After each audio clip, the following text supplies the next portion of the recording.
ლაგოდეხის რაიონის დაცულ ტერიტორიაზე საზაფხულო ბანაკები მოქმედებს.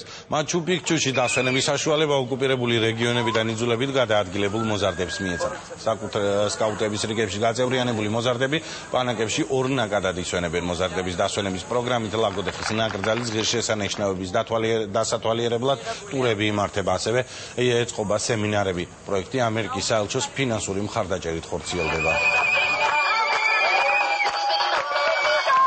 ასეთი ბანაკები ყველა ბავშვისთვის ჩემი აზრით არის აუცილებელი, იმიტომ რომ ასეთ ბანაკში ადამიანი და ბავშვი ეჩვევა დამოუკიდებელ ცხოვრებას, დისციპლინას, შეიძენს მეგობრებს, ძალიან ბევრ რამეს ისწავლის და ახალ რამეს გაიგებს.